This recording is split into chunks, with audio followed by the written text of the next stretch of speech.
Hi, this is Micornus Phokane, the leader and the founder of Church Governance Solutions. Today I want to deal with a topic that speaks about the true servants of God. I want to speak about to the true servants of God, and I want to say these are the things that true servants of God should avoid. What you need to avoid as a true servant of God in the ministry. Now, as Church Governance Solutions, you would know that we are called to restore order in the house of the orderly God.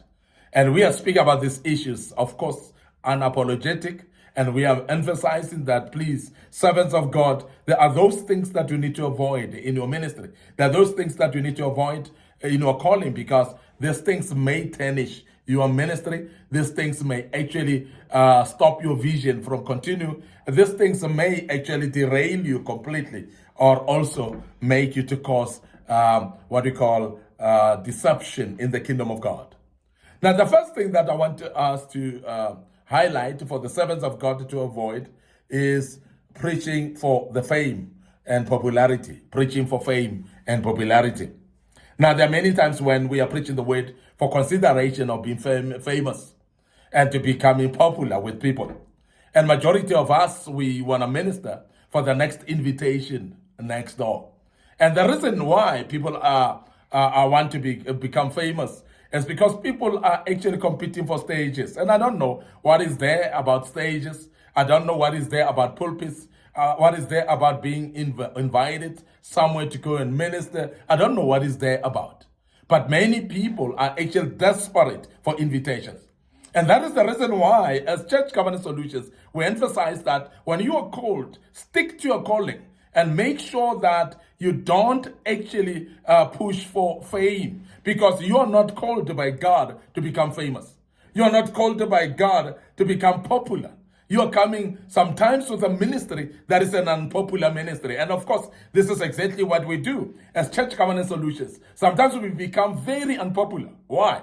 Because we are addressing issues that are restoring godly order in the house of the orderly God. We want the church to be orderly. There are things that we need to address unapologetic, not because we want to be famous, not because we want to be popular, but we want to become unpopular sometimes for the sake of restoring godly order. And this is very important. But there are those people that preach for popularity. And that is why some, when you invite them to come and minister in your conference, they always massage things in a way that they are actually wishing that you invite them again, because they are afraid if they touch things that are sensitive, things that God has spoken to them, you may not invite them again, because that's popularity, and that is what we call fame as well. And we want to warn men of God. We want to warn women of God and servants of God not to preach for popularity, not to preach for fame either. And this is very important. Now, the second thing that is very key that we want to warn you as a servant of God is, please don't preach the gospel for money. The love of money is the problem. And that's the reason why people want to move from one conference to another. And not necessarily that they want to address people.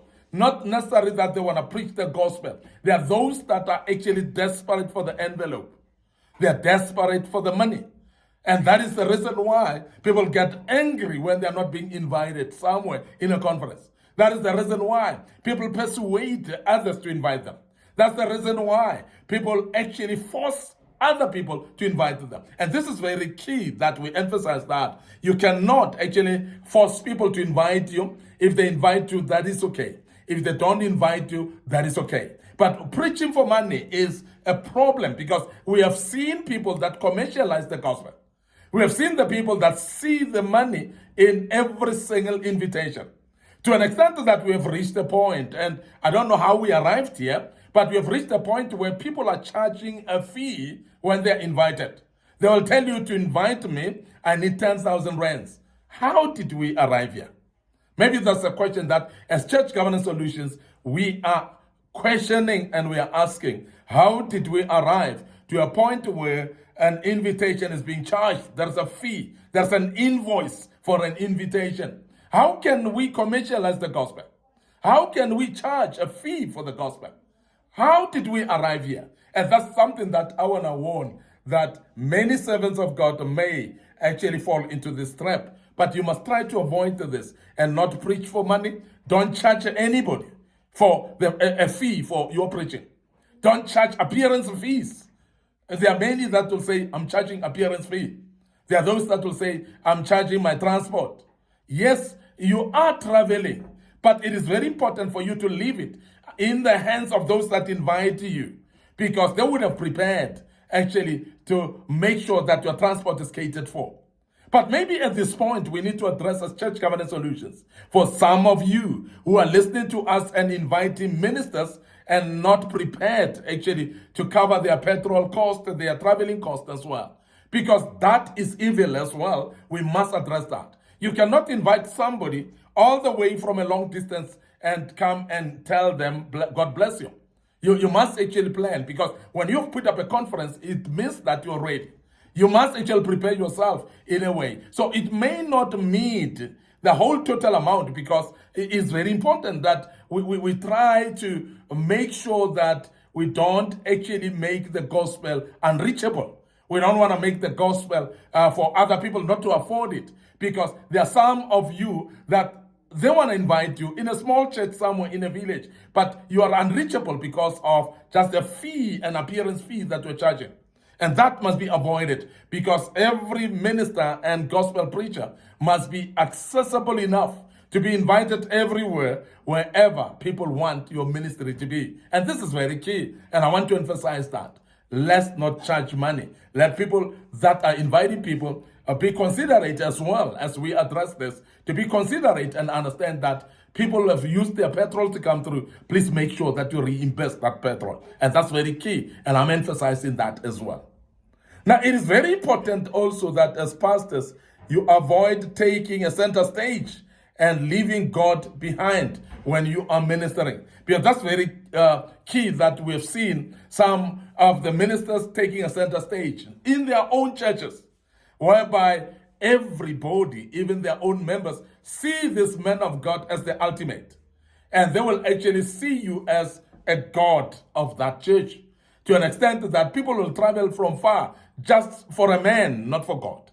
And we've seen this happening, and I know that people will actually reason it out. No, we are going for God. No, it's not that you're going for God, because some of you are leaving your own local churches to go and travel a distance, sometimes even out of the country, to go for a man. And that's something that must be mentioned. As Church Governance Solutions, no apology about it. We must emphasize that when you are adoring a man more than God, that is rebuffable. And that is something that's abomination. Because men cannot be worshipped. And therefore, we can only worship God.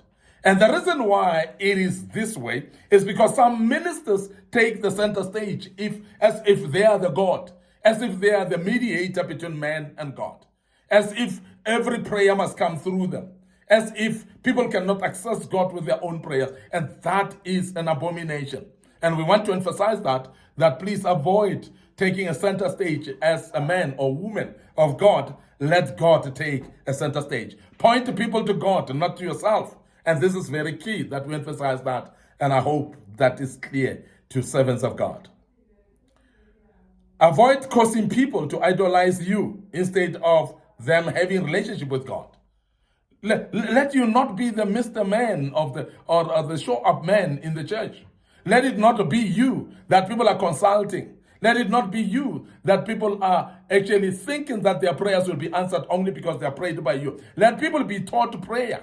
Let people be taught to access their own God. Let people know that they've got God inside them.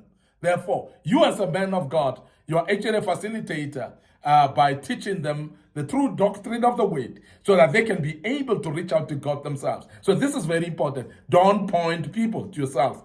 Point them to God, as I've said earlier. The other thing you need to avoid also is never make people think God is only about performing miracles and less concerned about his relationship with the people. Because these are the times when you find people performing miracles all the time. And majority of the miracles are under pressure. And that is why some of the miracles are actually fake. Some of them have been bought somewhere. Some of them come because you've been initiated in foreign altars and because you want to perform miracles that are false before the people. You're under pressure and you try to pressurize yourself by performing miracles all the time. Let me tell you this. that God has not made us to rely on miracles every day. God has provided all resources in this world for us. And we need to make sure that we understand every key for our blessing and make use of those keys for the right door of the blessings, so that we are not going to expect miracles every day. There are things that need hard work. There are things that just need thinking. There are things that just need planning. There are things that just need structure of your life. There are things that just need you to be obedient. So there are different keys for different doors. And therefore, you need to teach the people in your church that they need to identify these keys and know what to use when. And that's very key. And we don't need then to deviate the people away from God and make them rely on us. So that is very, very wrong. Miracles is not an everyday thing. Though we believe in miracles as church governance solutions, but we want to emphasize that God didn't mean us to live on miracles every day. So if you are under pressure as a minister of the gospel, as a servant of God, you are under pressure to perform miracles every day. Remember, God is more interested in his people's relationship with him than performing miracles for them. And that's very important that you should remember. And I hope this will help you.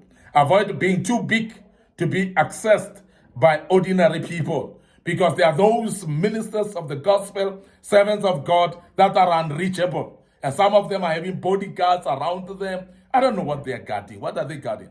What are those bodyguards for? Because as church governance solutions, we emphasize that be accessible as possible.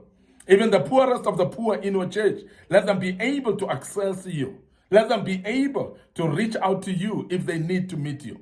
Now, this is very important.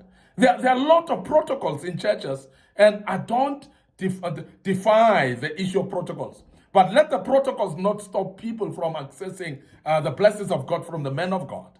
Let there be that the protocol is being understood that people want to meet their men or women of God and be blessed by men or women of God. There are times when the protocols are not necessary. And you will realize in the Bible as well that during the time of the woman with an issue of blood, she had to bypass protocols, because protocols were trying to evade her, to stop her from touching Jesus, to stop her miracles, because there were a lot of protocols. And I want to urge you that those protocols can be sometimes blocking to what God want to do in lives of other people. Avoid manipulating people as well. Please avoid manipulating people. We've seen people being manipulated with money, and some being told to come and give sin offering and so on. That's manipulation. There's nothing like that. There are people that have been told to come and give money, and God will bless them with a husband. Husbands are not bored. Please stop that, because that cannot be acceptable. And I want to emphasize that as well, that please avoid that as a servant of God. There's no husband that will buy with money. Now, also avoid replacing God with things as well.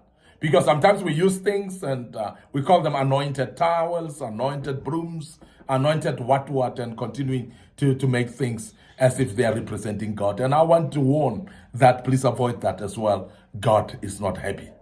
We want to end up here today. Your host, Micornus Phokane, the leader and the founder of Church Governance Solutions. Thank you very much for following us on this platform.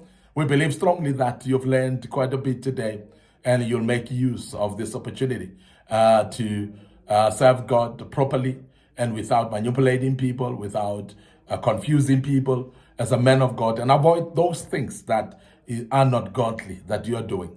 Before we check out today, we want to remind you of our YouTube channel, Young Men Empowerment Forum. So please subscribe to the YouTube channel, click notification buttons.